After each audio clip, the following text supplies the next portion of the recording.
नमस्कार, मैं हूं गरिमा वाजपेयी। आप देख रहे हैं के न्यूज और वक्त हो चुका है देवभूमि के दंगल का। आज देवभूमि के दंगल में बात होगी रामनगर के रण में कौन मारेगा बाजी की।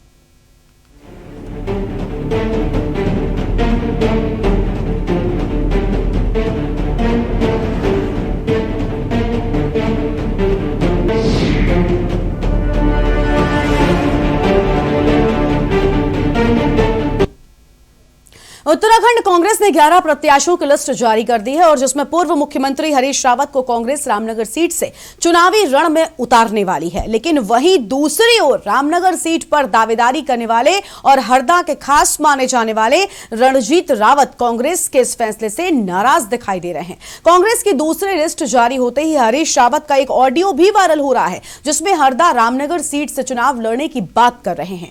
हरदा के चुनाव लड़ने के ऐलान के बाद रणजीत रावत निर्दलीय चुनाव भी लड़ सकते हैं और इसके अलावा वो सर्च से अपने बेटे की दावेदारी भी पेश कर रहे हैं। अगर ऐसा हुआ तो उनका बेटा भी निर्दलीय चुनाव लड़ सकता है और इसी को लेकर रामनगर के रण में कौन मारेगा बाजी पर चर्चा करेंगे। लेकिन इससे पहले हमारी एक खास रिपोर्ट देखिए।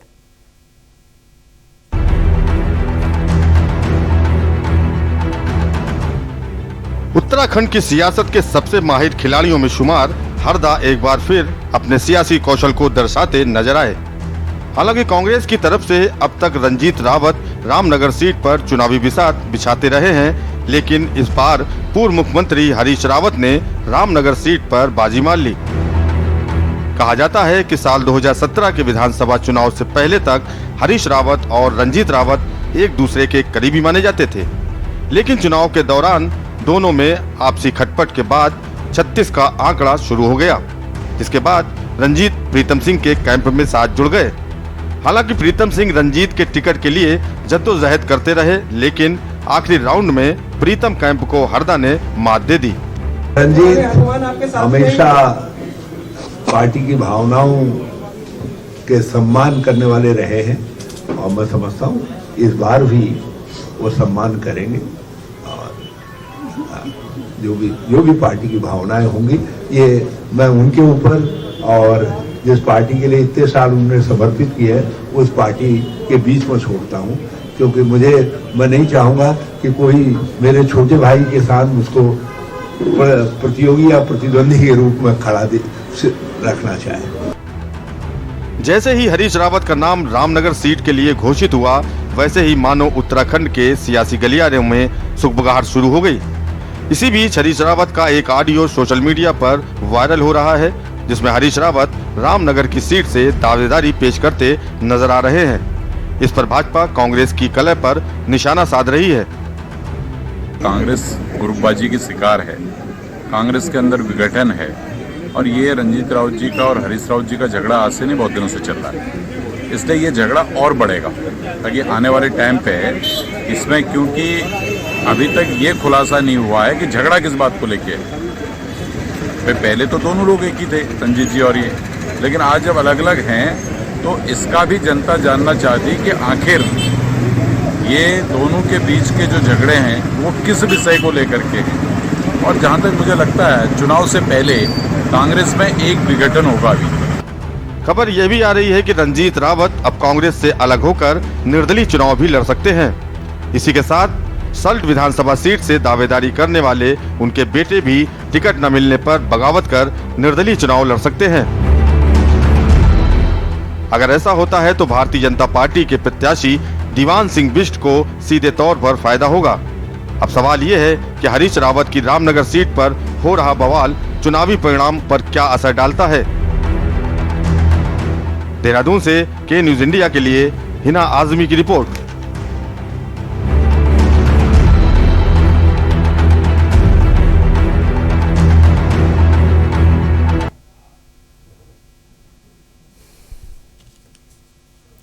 तो रामनगर के रण से कौन बाजी मारेगा ये तो देखना होगा, लेकिन इसी पर आज हम चर्चा करेंगे। हमारे साथ में मेहमान जुड़ चुके हैं, सबसे पहले उनका स्वागत कर देते हैं। हमारे साथ में रविंद्र कुमार जी हैं, भाजपा के प्रवक्ता हैं, दीपक पांडे हमारे साथ आप प्रवक्ता हैं और दिनेश गौर जी कांग्रेस के प्रवक्ता हैं, कुलदीप राणा हमारे साथ में है, वरिष्ठ पत्रकार हैं। आप सभी मेहमानों का बहुत बहुत स्वागत हमारे इस खास कार्यक्रम में। सबसे पहले दिनेश गौर जी के पास चलते हैं। दिनेश जी, कांग्रेस पार्टी अंदरूनी कलह से पहले ही इतना जूझ रही थी, एक गुट था हरीश रावत का, दूसरा प्रीतम सिंह का, और अब एक और नया गुट अगर तैयार तैयार हो जाएगा तो कैसे वापसी करेंगे आप सत्ता में? देखिए, ये कोई बहुत बड़ा मुद्दा नहीं है कि कांग्रेस पार्टी ने किसको कहां से टिकट दिया है। कांग्रेस के प्रत्याशी हैं और हरीश रावत जी तो एक कद्दावर नेता है, उत्तराखंड के जन नेता हैं। वो कहीं से भी चुनाव लड़ सकते हैं और उत्तराखंड में कोई भी कहीं से भी चुनाव लड़ सकता है, इसमें कोई वो दो राय नहीं है।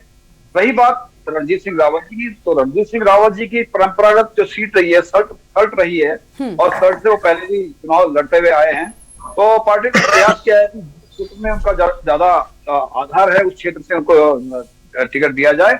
और रही बात हरीश रावत जी, तो वो स्वतंत्र है, वो कहीं भी उत्तराखंड की किसी भी सीट से चुनाव लड़ सकते हैं। और रामनगर से अगर पार्टी ने टिकट दिया है, पार्टी ने अगर पहले तो लोग ये कह रहे थे कि हरीश रावत चुनाव लड़ भी रहे हैं कि नहीं लड़ रहे हैं, लेकिन अब हमने स्पष्ट तौर पे कहा था कि वो कहीं ना कहीं से चुनाव लड़ेंगे और उत्तराखंड के किसी भी सीट से वो चुनाव लड़ सकते हैं। वो बहुत कद्दावर नेता है और एक जन नेता है। बिल्कुल दिनेश जी, ये बात बिल्कुल ठीक है कि किसी भी सीट से चुनाव लड़ सकते हैं, लेकिन रामनगर की सीट को लेकर जो अंदरूनी कलह आपकी पार्टी झेल रही है, उससे आप कैसे उभरेंगे? क्योंकि पहले ही गुटबाजी कांग्रेस के अंदर चल रही थी, हरीश रावत तो पहले ही नाराज चल रहे थे, अब एक और नया पेच फंस रहा है। तो सत्ता में वापसी करनी तो सबसे पहले पार्टी को तो मजबूत करना होगा ना अपने अंदर खाने के माध्यम से, उसको लेकर आप बताइए ना। देखिए, कांग्रेस पार्टी अंदरूनी तरह से पूरी तरह मजबूत है और वो मजबूत इसलिए है कि पिछले 5 सालों में उन्होंने एक मजबूत विपक्ष का काम किया है और इसलिए हमें उसमें कुछ ज्यादा कहना नहीं है। लेकिन जहां तक बात रही रामनगर की, तो ऐसा कुछ नहीं है, कोई भी कहीं से भी कोई भी आदमी जो है, जो पार्टी किसी भी पार्टी का है, वो किसी भी सीट से कह सकता है कि भाई मुझे यहाँ से टिकट दिया जाए। ठीक है। तो अभी कोई रामनगर से पहले रणजीत रावत जी पहले भी चुनाव नहीं लड़े हैं, उन्होंने अगर कहा है तो पार्टी ने कुछ ना कुछ निर्णय लिया तो कुछ तो ठीक है, यानी आप खुलकर बोलने से बच रहे हैं। ठीक है, हमारे साथ कमलकांत जी भी जुड़ चुके हैं, यूकेडी के प्रवक्ता हैं, आपका भी बहुत बहुत स्वागत है सर। लेकिन हम चलेंगे, भाजपा के प्रवक्ता हैं रविंद्र कुमार जी हमारे साथ में जुड़े हुए हैं। रविंद्र जी, अगर ये जो गुटबाजी चल रही है, अगर रणजीत रावत जी बगावती होते हैं, बागी होते हैं, क्योंकि निर्दलीय चुनाव लड़ने की बात उनकी ओर से लगातार की जा रही है, तो इसका सीधा सीधा फायदा किसी को होएगा, तो वो है भारतीय जनता पार्टी। तो क्या लगता है आपको, ये कांग्रेस के अंदर जो गुटबाजी चल रही है, इसका फायदा आपको आने वाले चुनाव में मिलने वाला है? देखिए, ये गुटबाजी अब कांग्रेस की तरफ से पहुंच चुकी है और काफी समय से इनके आपस में कबीलेबाजी है। कोई प्रीतम गुट का, कोई हरीश रावत गुट का, कोई गणेश गुट का, तो ऐसे ये कई गुटों में बटी हुई एक पार्टी है जिसे ये कांग्रेस पार्टी कहते हैं। तो इसमें हमारे तरफ से सामने कौन है, कौन प्रत्याशी आएगा, कौन चुनाव लड़ेगा, इससे हमारी भारतीय जनता पार्टी काम करने की शैली पे कोई फर्क नहीं पड़ता। हमारा लक्ष्य 2022 में सरकार बनाने का है। 60 पार का नारा जो हमारे राष्ट्रीय नेतृत्व ने दिया है, इस 60 पार के नारे में रामनगर की एक सीट भी बहुत महत्वपूर्ण सीट है। पिछली बार हम बहुत अधिक मतों से यहाँ पे जीते थे और अब यहाँ पे कौन लड़ रहा है, कैसे, किस पे इनका अंतर्कलह से हमें क्या फायदा होगा, क्या नहीं होगा, लेकिन आप ये सुनिश्चित समझिए कि हम ये चुनाव और ये सीट बहुत अच्छे मतों से जीतेंगे। ठीक है, हमारे साथ में दीपक पांडे जी आम आदमी पार्टी की ओर से हैं। दीपक जी, इस बार पहली बार आप उत्तराखंड में अपना भाग्य आजमा रहे हैं और लगातार बड़ी मेहनत के साथ में हमने देखा है, काफी कोशिश की जा रही है आम आदमी पार्टी की ओर से। लेकिन क्योंकि अगर उत्तराखंड के अभी तक की सियासत का हम रुख करें तो एक बार कांग्रेस, एक बार भाजपा, यही सिलसिला चलता आया है। और इस बार दोनों ही पार्टियों में, क्योंकि जिस तरह से 11 सीटें भाजपा ने होल्ड करके रखी है, तो वो भी दिखाता है कि कहीं ना कहीं ये वो सीटें हैं जिन पर लफड़ा हो सकता है, जिनको लेकर लगातार कहीं ना कहीं कोई परेशानी चल रही है। और कांग्रेस पार्टी में भी यही गुटबाजी देखने को मिल रही है। तो आपको लगता है कि कहीं ये जो मौका है दो लोगों की लड़ाई में, कहीं बीच में आप बाजी तो नहीं मार ले जाएंगे?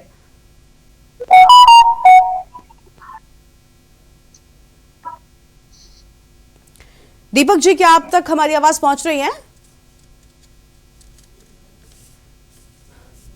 तो दीपक जी से हमारा संपर्क नहीं हो पा रहा है। तब तक हम कुलदीप जी के पास चलते हैं। कुलदीप राणा जी हमारे साथ में लगातार बने हुए वरिष्ठ पत्रकार हैं। कुलदीप जी, आप लगातार देख रहे हैं, हमने देखा कांग्रेस में किस तरह से हरीश रावत ने अपनी नाराजगी व्यक्त की थी, ट्वीट तक कर दिया, यानी सार्वजनिक जो था वो सब कुछ हो गया था। लगातार बीजेपी को मौका भी दे दिया था कांग्रेस पार्टी पर बड़े बड़े हमले करने का, लेकिन बावजूद इसके रामनगर वो सीट है जहां से रणजीत रावत ने बहुत लंबे समय तक काम किया और पूरी तरह से एक्टिव रहे वो। लेकिन अब जब टिकट देने की बारी आती है तो हरीश रावत को टिकट मिलता निकलता है। तो ये जो बगावती तेवर अगर अपना लेंगे रणजीत, तो क्या लगता है इसका फायदा भारतीय जनता पार्टी ले जाएगी या फिर आम आदमी पार्टी को इसका फायदा होगा? देखिए गरिमा, अभी आपने बात कही कि बगावती तेवर अपना लेंगे रणजीत रावत। हालांकि अभी रणजीत रावत ने बगावती तेवर अपनाए नहीं है। हाँ, लेकिन लगातार ये अभी सूत्र कह रहे हैं ऐसा। जी, लेकिन अभी 2 दिन पहले की खबर है, क्योंकि पहले तक जहां रणजीत रावत और हरीश रावत के बीच में 36 के आंकड़े की बात हमेशा उभर करके आती थी, तो अभी 2 दिन पहले की बात है जब रणजीत रावत ने कहा कि हरीश रावत कांग्रेस के बड़े नेता हैं और मेरे राजनीतिक गुरु रहे हैं।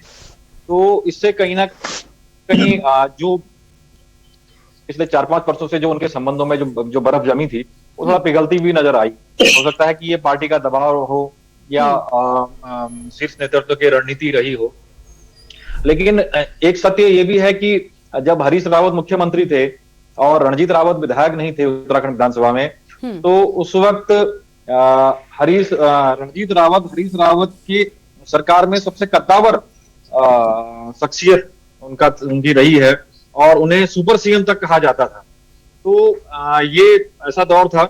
तो उसके बाद इनके संबंधों में जो खटास आई है, तो वो चीजें अभी तक रही हैं। लेकिन इस चुनाव में जिस तरीके से हरीश रावत ने रामनगर की सीट पर जो दावेदारी अपनी प्रस्तुत की थी और उसके बाद वो जिस तरह से उनको टिकट मिला है वहां से, तो क्योंकि यह संभावना हर तरफ जताई जा रही है कि भाई अब हो सकता है कि यहाँ रणजीत रावत की तरफ से उनको सहयोग ना मिले, उनको भीतरघात यहाँ पर हो।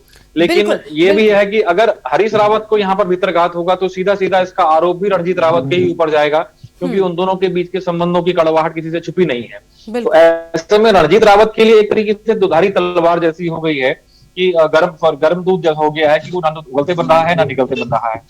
हालांकि रणजीत रावत की जो पारंपरिक सीट रही है सल्ट सीट, वहां से अभी संभावनाएं बाकी हैं। तो ऐसे में क्योंकि 2012 और 2017 का चुनाव वहां से 2012 का चुनाव जो है वो वहां से हार गए, है ना। तो 2002 और 2007 से वो उस जगह पे विधायक रहे हैं।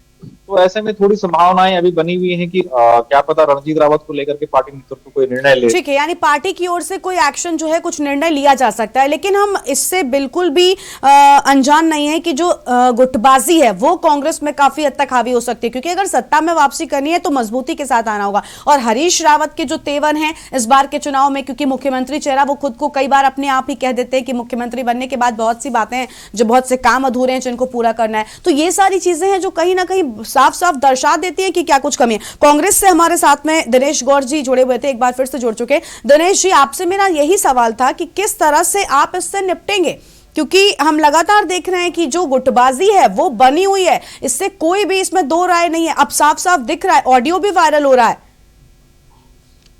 देखिए, मैं आपको एक बात स्पष्ट कर दूं कि हरीश रावत जी हो या रणजीत सिंह रावत जी हो, ये दोनों बहुत अनुभवी नेता हैं, कांग्रेस के वरिष्ठ नेताओं में से एक हैं, और ये कोई ऐसा काम नहीं करेंगे जिससे पार्टी को नुकसान हो। ये देखिए, चुनाव जब आता है तो निश्चित तौर पे हर आदमी की तमन्ना होती है कि वो सोचता है कहीं से मैं इस सीट से चुनाव लड़ूंगा, यहाँ से इस तरह का होगा। लेकिन पार्टियां कुछ सोच समझ के और बहुत सही फैसले लेती हैं। तो उस फैसले में यह लिया गया कि हरीश रावत जी को रामनगर सीट से चुनाव लड़ाया जाए और रणजीत सिंह रावत जी की जो सल्ट वाली जो पारंपरिक सीट है उनकी, वहां से उनको टिकट दिया जाएगा। सल्ट सीट को भी लेकर जो है वो लगातार यहाँ पर कयास लगाए जा रहे हैं कि रणजीत जी अपने बेटे को उतार सकते हैं। नहीं, रणजीत सिंह रावत जी की जहां तक बात है, उन्होंने अभी तक कोई इस तरह का कोई आधिकारिक बयान नहीं दिया है कि जिससे आधिकारिक बयान नहीं आया, लेकिन लगातार सूत्रों के हवाले से। ठीक है दिनेश जी, आपके पास आएंगे। हमारे साथ में कमलकांत जी जुड़ चुके हैं, यूकेडी के प्रवक्ता है कमलकांत जी। यूकेडी एक ऐसी पार्टी जो उत्तराखंड के जमीनी मुद्दों को उठाकर हमेशा चुनाव में उतरी है, कई अहम मुद्दों को वो उठाती है और लगातार ये भी दावा करती है कि बाकी की जो पार्टियां हैं बाहर से आई हैं वो सिर्फ बड़े मुद्दे उठाती हैं, जो उत्तराखंड की जमीनी हकीकत है उनसे अछूते रह जाते हैं। तो आप बताइए, क्योंकि जिस तरह से गुटबाजी चल रही है बाकी की पार्टियों में, चाहे वो बीजेपी हो वहां पर भी है, कांग्रेस में भी हो, आम आदमी पार्टी बड़ी जोर शोर के साथ है, आपकी क्या स्थिति है? देखिए, जैसे कि हरीश रावत जी का नाम आया कि वो रामनगर सीट से लड़ेंगे, लेकिन रामनगर सीट पर अभी रणजीत रावत दावेदारी रख रहे हैं। लेकिन रणजीत रावत को मेरे ख्याल से मैनिपुलेट किया जाएगा और उनको सल्ट भेजा जाएगा। सल्ट विधानसभा का अभी कांग्रेस ने घोषणा नहीं की गई है कि वो कहां से कौन लड़ेगा। बाकी मैनिपुलेट किया जाएगा और मेरे ख्याल से हरीश रावत जी वहां से लड़ेंगे रामनगर सीट से। रामनगर सीट पे वैसे भी उनका पुराना बचपन बीता है, उनकी स्कूली पढ़ाई वहीं से हुई है, लेकिन वो लोकसभा की सीट, वैसे वो अल्मोड़ा सीट से भी लोकसभा का चुनाव लड़े थे, लेकिन वो जो सीट आती है नैनीताल बेहड़ी सीट से आती है, वो जो कुमाऊं के दोनों सीटों के लिए, चाहे वो नैनीताल हो और अल्मोड़ा, दोनों के बीच का एक केंद्र है, वहां से पहाड़ी क्षेत्र शुरू हो जाता है। लेकिन अगर रणजीत रावत वहां से दावेदारी रखते हैं, अगर वो लड़ते हैं, तो हरीश रावत जी को नुकसान हो सकता है और वो नुकसान का खामियाजा भुगता है। अगर वो नहीं लड़ेंगे तब उस पर ध्यान देने की जरूरत है। हालांकि यह तय उनके संगठन ने तय किया होगा कि उनको रामनगर सीट से टिकट दिया जाए। अगर ऐसा ही गुटबाजी रही तो उनके लिए बड़ा कठिन दौर से गुजरेंगे और वो दावेदारी में देखना, गुटबाजी के चक्कर में बहुत कुछ आप देखना, कौन जीतता है ये आपको देखना पड़ेगा। ठीक है, यानी आने वाले वक्त में देखना होगा कि कौन जीता है, आप भी यही कह रहे हैं। रविंद्र कुमार जी हमारे साथ में हैं, भाजपा के प्रवक्ता हैं। रविंद्र जी, आपसे जानना चाहूंगी, क्योंकि भाजपा जो है वो लगातार कह रही है कि सिर्फ कांग्रेस में गुटबाजी है, कांग्रेस तो मतलब एक तरीके से हंसी उड़ाना जिसको कहते हैं, क्योंकि हरीश रावत के जब ट्वीट आए थे तो लगातार भाजपा ने कांग्रेस को घेरना शुरू कर दिया था। लेकिन गुटबाजी तो कहीं ना कहीं हम देख रहे हैं भाजपा में भी है, क्योंकि रायपुर हो गया, गंगोलीहाट हो गया या फिर कोटद्वार हो गया, इन सीटों पर अब तक नाम सामने नहीं आए। जो 11 सीटें आपने अभी तक बचा कर रखी है, यही वो सीटें जहां पर सबसे ज्यादा जो विद्रोह है, विरोध है, वो हो सकता है। तो फिर सिर्फ और सिर्फ कांग्रेस पर गुटबाजी का आरोप क्यों? अंदर खाने से परेशानी तो आपके पास भी, चेहरे नहीं बहुत जगह पर आपके पास। ये तो जो आपने बताया, ये पूरे तरीके से इसे मैं सत्यता नहीं मानता हूं। अभी तक हमारे और भारतीय जनता पार्टी और कांग्रेस के बीच में, आप जैसा आपने एक लगाया है, हमारे पार्टी के अंदर कि आपको इस तरह की पूरी चीजें आपको पब्लिक डोमेन में कभी दिखाई नहीं देती कि हम जो है एक दूसरे के लिए, जैसे कल माननीय हरीश रावत जी का एक वीडियो वायरल हुआ जिसमें वो एक कार्यकर्ता से कह रहे हैं मैं चुनाव लड़ना चाहता हूं। तो इस तरीके की हमारे यहाँ कोई ऐसी बातें नहीं होती है, ये सिर्फ कहने की बात होती है कि भारतीय जनता पार्टी के अंदर भी ऐसा सब कुछ है, लेकिन आप कोई भी ऐसी चीज हमारे नहीं बारे में रविंद्र जी, अब मैं नाम अभी यहाँ पर नहीं आपको बता पा रही हूँ, लेकिन एक ऑडियो तो भारतीय जनता पार्टी के नेता का भी वायरल हो रहा है। आज के ही अखबार में एक हेडलाइन छपी थी। अब उसके विषय में मेरी ज्यादा जानकारी उसमें तो है नहीं कि उसमें क्या आया है और क्या है उसकी सत्यता है और क्या कहा गया है, तो ऐसी चीजें नहीं है। लेकिन जो जहां तक है कि हमारी जो सीटें अभी तक अनाउंस नहीं हुई है, उसके पीछे भी रणनीति है। रणनीति के तहत उसको जो है डिले किया जा रहा है और समय आने पे उनको घोषणा कर दी जाएगी। ठीक है, यानी आपकी पार्टी देरी करती है तो वो रणनीति और दूसरे की पार्टियां देरी करती हैं तो वो गुटबाजी हो जाती है।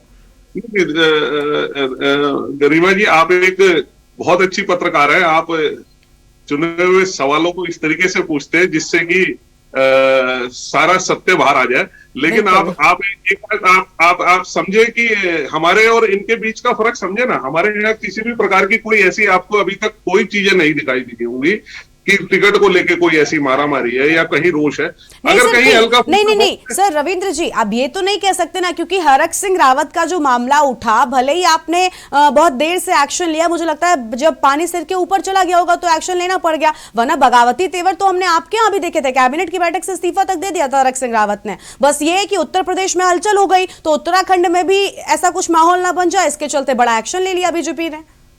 अब देखिए, वो चैप्टर तो कब का बंद हो चुका है, जब पानी सिर से ऊपर निकला या नहीं निकला। लेकिन किसी भी प्रकार की जब कोई भी पार्टी का कार्यकर्ता, चाहे वो छोटे स्तर का हो चाहे बड़े स्तर का हो, जब अनुशासनहीनता की प्रकाष्ठा पार कर लेता है तो उसमें कार्रवाई सुनिश्चित हो जाती है। वो सुनिश्चित समझे कि उसमें कार्रवाई होगी। तो ऐसा नहीं है कि हम किसी प्रकार का अगर आपस में कुछ है तो हम आपस में एक दूसरे को मान मनोबल हमारी चीजें हैं, हाँ, हम बिल्कुल उसमें मान आपस में मनोबल के साथ मना लिया जाता है। दीपक पांडे जी के पास आते हैं। दीपक पांडे जी आप प्रवक्ता हमारे साथ में जुड़ चुके हैं। दीपक जी आपसे मैंने सवाल किया, नेटवर्क चला गया था आपका। दीपक जी, क्योंकि लगातार हम देख रहे हैं उत्तराखंड की, मैंने पहले भी बात की थी, अगर सियासत पर गौर किया जाए तो एक बार कांग्रेस एक बार भारतीय जनता पार्टी, इस तरह का अभी तक चलता चलाया। लेकिन इस बार आम आदमी पार्टी बड़े जोर शोर के साथ दिल्ली मॉडल को बिल्कुल आगे बढ़ाते हुए चुनावी मैदान में उतरी है। तो क्या लगता है कि क्या इस बार दोनों की लड़ाई के बीच में आम आदमी पार्टी बाजी मारने वाली है? आपको क्या लगता है, इस गुटबाजी से दोनों पार्टियां उबर पाएंगी? दीपक जी, आपकी आवाज हम तक नहीं पहुंच रही है।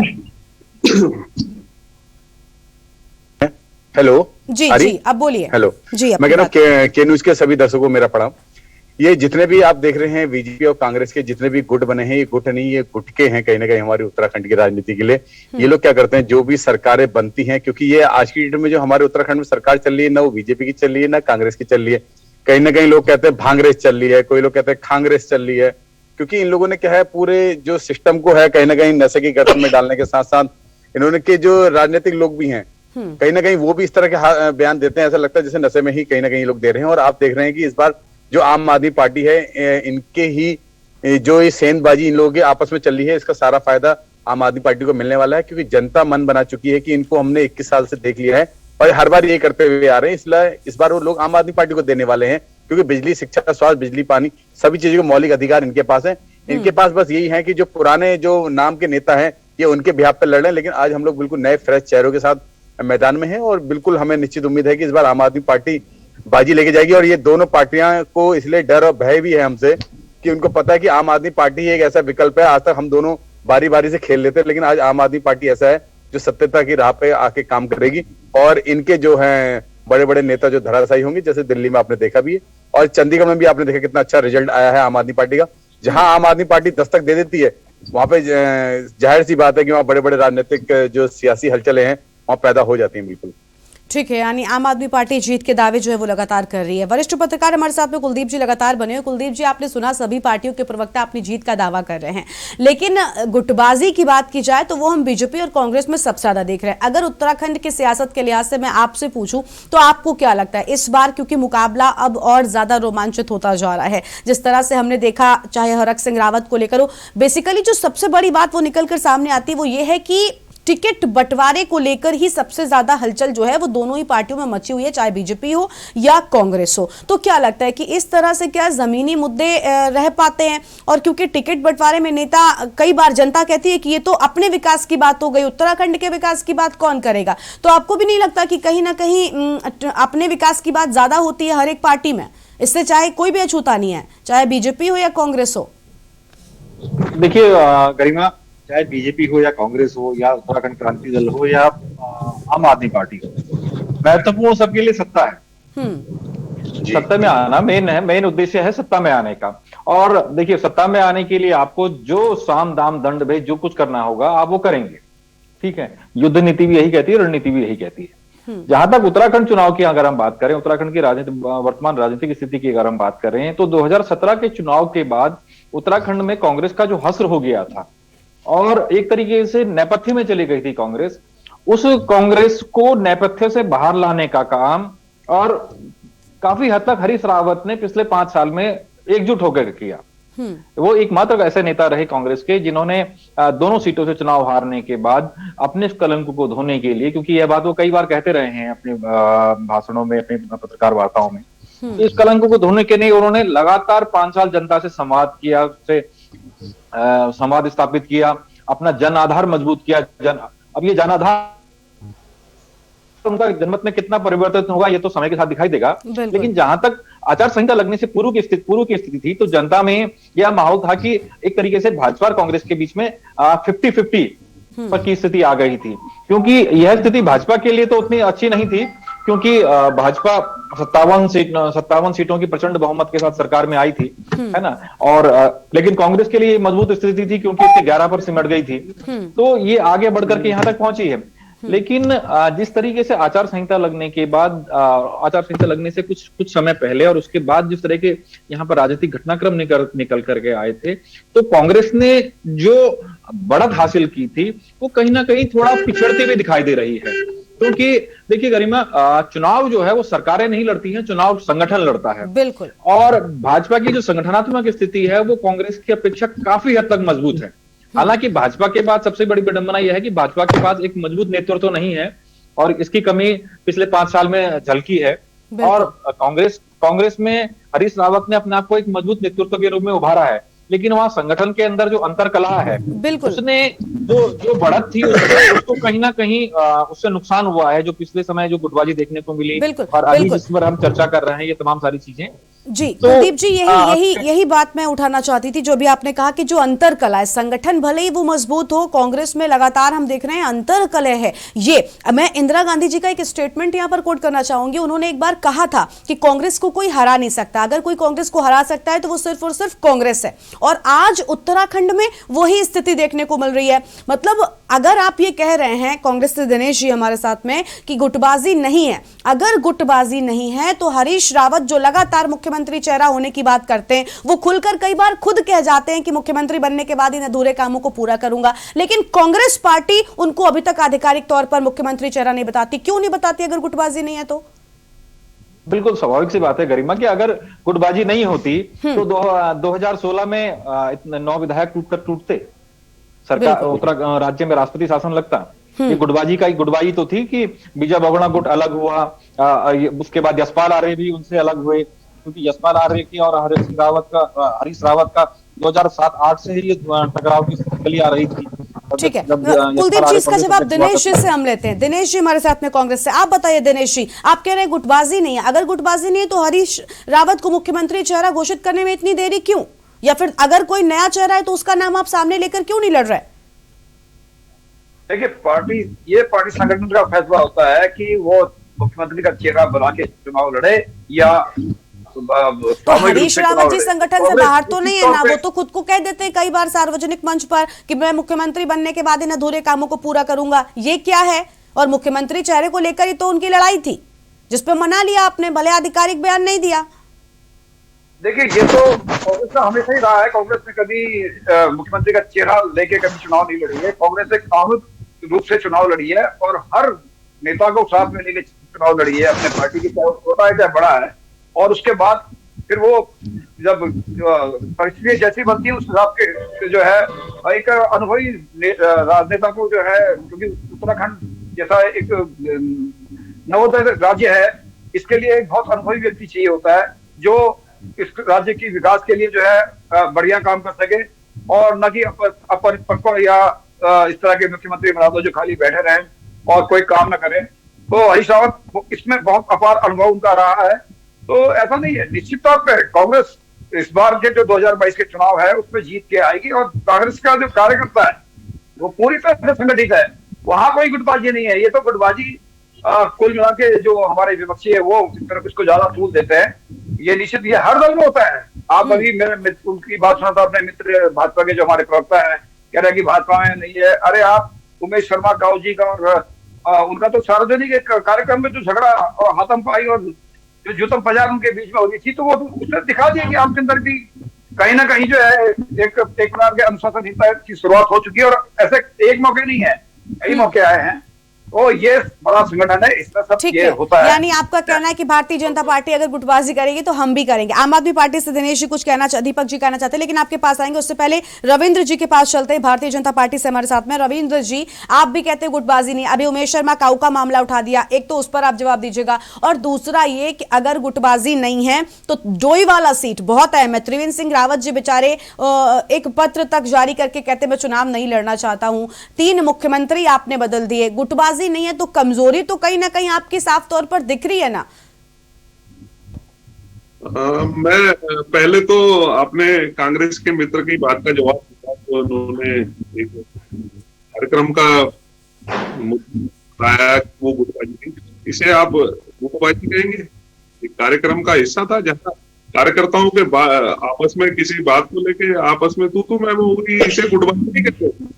फिर मेरे गुटबाजी होती होती है आपके यहाँ, जैसे फोन पे कार्यकर्ता कह रहा, उन्होंने कहा नहीं जी यहाँ तो चुनाव जो है रंजीत जी लड़ेंगे, आप नहीं लड़ेंगे, गुटबाजी से कहते हैं। गुटबाजी हो रही है जब कांग्रेस कार्यालय के अंदर, भवन के अंदर प्रदेश के महामंत्री के पीछे भाग रहे थे लोग, गुटबाजी उसे कहते हैं मेरे मित्र, गुटबाजी से नहीं कहते। ये तो आपस की है कि एक कार्यकर्ता है किसी बात को लेकर आपस में हो गई, उसको कोई गुटबाजी नहीं कहते। इससे कोई आपकी गुटबाजी समय प्रकाश तक पहुंच गई और गुटबाजी नहीं कहते। कांग्रेस एक कबीला पार्टी है, कबीले हैं, जगह जगह कबीले बने हुए। अच्छा, आपकी नजर में ठीक है रविंद्र जी डोईवाला सीट को लेकर जवाब दीजिए कि डोईवाला में त्रिवेंद्र सिंह रावत की ऐसी स्थिति क्यों हो गई है? उन्होंने अपने मन से ये कहा है कि वो चुनाव नहीं लड़ना चाहते या फिर पार्टी टिकट देने को तैयार नहीं थी, तो सीनियर नेता हैं, कहीं किसी तरह का अपमान महसूस ना हो इस वजह से खुद ही लिख कर दे दिया कि हम चुनाव नहीं लड़ेंगे? अब देखिए गरिमा जी, ये तो आपने मन से बता दिया कि उन्हें टिकट देना चाहते थे या नहीं चाहते थे। माननीय त्रिवेंद्र सिंह रावत हमारे बहुत वरिष्ठ नेता है और उत्तराखंड के बहुत महत्वपूर्ण नेताओं में उन्होंने स्वयं एक अपना वो था निर्णय। ठीक है, शीर्ष नेता हैं, अच्छे से काम भी कर रहे थे, अगर तो फिर मुख्यमंत्री बदलने की जरूरत क्यों आ पड़ी? इस पर आप लोग ये कह के बच जाते हैं कि ये तो हमारे शीर्ष नेतृत्व का फैसला था, लेकिन बेसिकली मुख्यमंत्री जनता की सेवा के लिए होता है, जो योजनाएं हैं वो जनता तक ठीक से पहुंचाए। अगर ठीक से काम कर रहे थे आपके मुख्यमंत्री जी तो फिर क्यों बदलना पड़ गया? अब आपसे आपने सवाल भी कर दिया और सवाल का जवाब भी नहीं, आप बताइए ना कि आप कह रहे हैं कि मेरे बहुत सीनियर नेता अच्छे से काम कर रहे थे, तो फिर क्यों पड़ गई जरूरत? सही से सब काम कर रहे थे और इस पार्टी के अंदर हर एक व्यक्ति को जो है उचित समय पे उचित जो है स्थान, उसमें कोई ये कह के तो नहीं हटाया गया कि या कोई ऐसा आरोप हो जो आप कहो कि भाई इस आरोप के तहत विपक्ष ने हल्ला किया इसलिए हटा दिया। ये तो हमारा एक भीतरी फैसला है, पार्टी का अपने शीर्ष नेतृत्व का एक फैसला है कि अब जो है बस मैंने आपके सवाल से पहले ही जवाब दे दिया था कि अभी आप खुद कह देंगे कि शीर्ष नेतृत्व का फैसला है, लेकिन देखिए मुख्यमंत्री एक प्रदेश का होता है और जनता एक मुख्यमंत्री का चेहरा चुनती है। जब कहती है कि ये हमारा मुख्यमंत्री है तो उससे उम्मीदें भी हो जाती हैं। ऐसा नहीं होता कि आपकी पार्टी बहुमत के साथ जीत गई तो आपने जब चाहा तब मुख्यमंत्री बदल दिया, इसका भी इफेक्ट तो पड़ता है ना जनता पर, और वजह भी होती है। ऐसा भी नहीं कि बिना वजह ही मुख्यमंत्री बदल दिए जाते हैं। अब आप सवाल भी कर रहे हैं और जवाब भी दे रहे हैं। मैं आपसे जानना चाहती हूँ, मैं चाहती हूँ कि आप जवाब दें, लेकिन ये जवाब ना दें कि शीर्ष नेतृत्व ने फैसला ले लिया। मैं चाहती हूँ आप ये जवाब दें कि शीर्ष नेतृत्व ने क्यों फैसला लिया। देखिए ये रविंद्र जी आपके पास आएंगे, माफ कीजिएगा समय की थोड़ी सी कमी, एक छोटा सा ब्रेक के लिए यहाँ पर रोकते हैं। ब्रेक के बाद जानेंगे कि आखिर क्यों मुख्यमंत्री इस तरह से बदल दिए जाते हैं।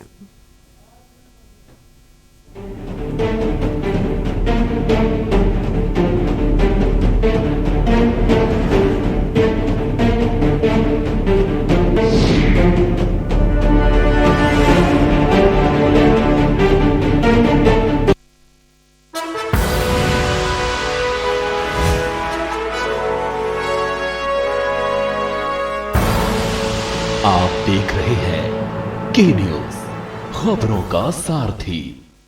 बहुजन समाज पार्टी की राष्ट्रीय अध्यक्ष बहन कुमारी मायावती जी की उत्तर प्रदेश की जनता से अपील है कि वे सामाजिक एवं आर्थिक परिवर्तन के महानायक महात्मा ज्योतिबा फूले, छत्रपति शाहूजी महाराज, नारायण गुरु बाबा साहेब डॉक्टर भीमराव अंबेडकर व मान्यवर श्री कांशीराम जी आदि के सपनों को साकार करने तथा प्रदेश में विकास एवं कानून का राज कायम करने हेतु बीएसपी की सरकार बनाने के लिए पार्टी के सभी विधानसभा प्रत्याशियों को हाथी चुनाव चिन्ह के सामने वाले बटन को दबाकर उन्हें जरूर विजयी बनाएं।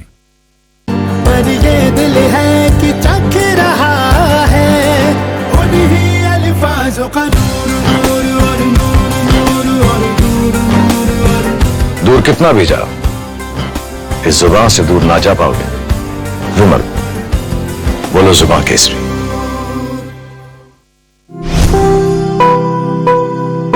चौधरी वीरेंद्र सिंह गजरौला ब्लॉक प्रमुख पति भाजपा जिला अध्यक्ष अमरोहा की तरफ से सभी देशवासियों को 73वें गणतंत्र दिवस की हार्दिक शुभकामनाएं।